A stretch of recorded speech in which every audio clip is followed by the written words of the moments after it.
Should I call them the League of Villains or the Villains Alliance? Which one sounds more intimidating? I'm going with the former.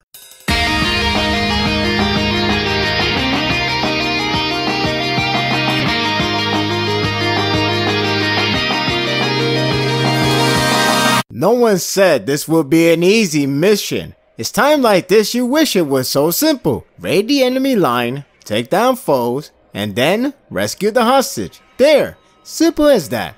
The art continues to get more enticing, and this chapter begins to brew up something big on the horizon.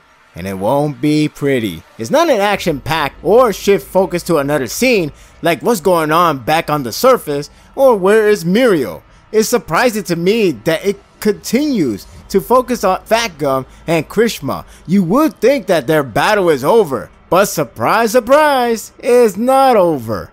I'll be damned. I'm interested to see where the mangaka is going with this idea that Rappa isn't down and out and wants a death match with Krishma out of all people. I'm still stunned that we are still with this moment. Usually this will be wasting time unless there's a bigger picture, and I don't mean just a development for Krishma. It's the first time for this series to see a moment where a villain doesn't go down even when the battle is set. I'll say this much, Rappa is worth the hype. I guess that's why he rhymes with Nappa. Maybe. The chapter continues to show the credibility for Krishma's heroism. You could see it as hammering in, but the way on how it is portraying his character makes the moment reasonable. I like the fact that Krishma's backstory of how he was invited to Fat Gum was told, and it connects to the recent flashback as if it is an indirect flashback continuation. What makes me appreciate his character more is how he is still going on and on about saving and protecting someone's life, even when it was over. Just before Rappa rise up, he continues to serve his hero duty.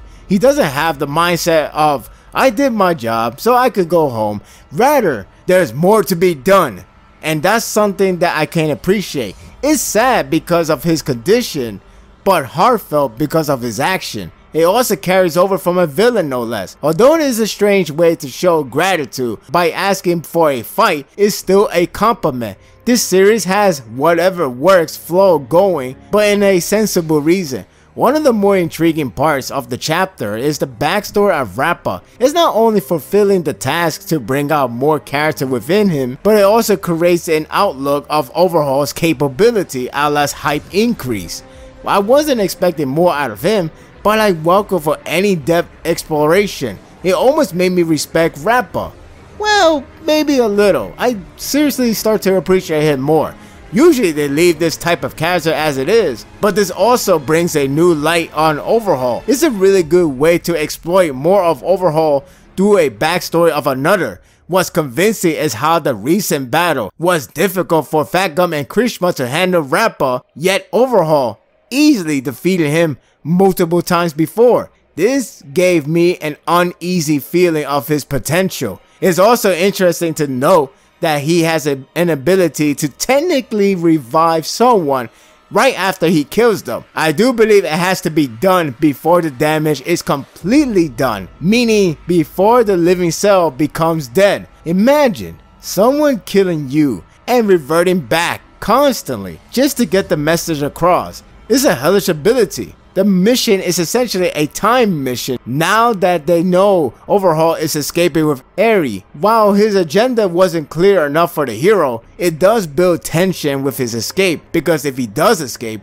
God knows what will happen next. It does hint that his spring of action won't begin until his father finally kicks the bucket. It's all the more reason for the heroes to succeed. The cliffhanger ends with a troubling note because it's now official that League of Villains is more or less associated with Overhaul. I mean, there's only Twice and Toga, so perhaps this is like a slow run before they make a finalized partnership agreement.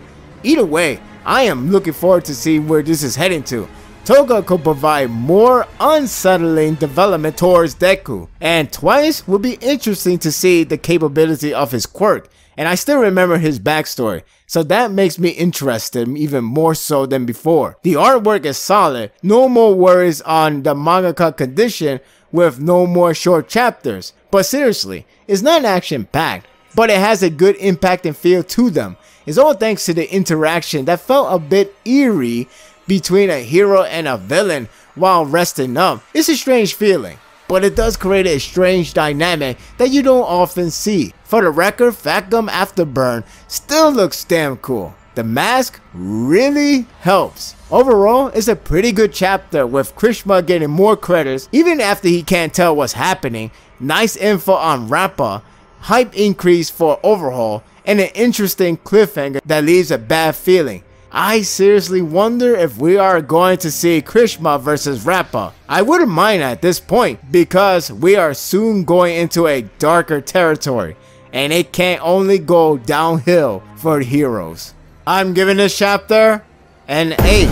What are your thoughts of this chapter? Do you think we're going to actually see Krishna versus Rappa? I'm actually interested to see that match, even though I don't think there's any more purpose to it, but you never know. Maybe there is more to it than we expected. I like the fact that these characters, these henchmen, are actually getting some backstories. Even if we may not care in the long run, it's still interesting to see the depth of the villains that can give us some new tidbits on Overhaul. So this is actually a pretty intriguing idea. Now, I don't know if they're going to call it out because Aizawa did mention that if the League of Villains are coming, then that means they have to call it off. You never know. Anything can change at a whim. And that will do it for the review. I hope you enjoyed this one.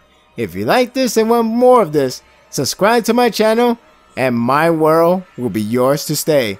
Until next time, take care.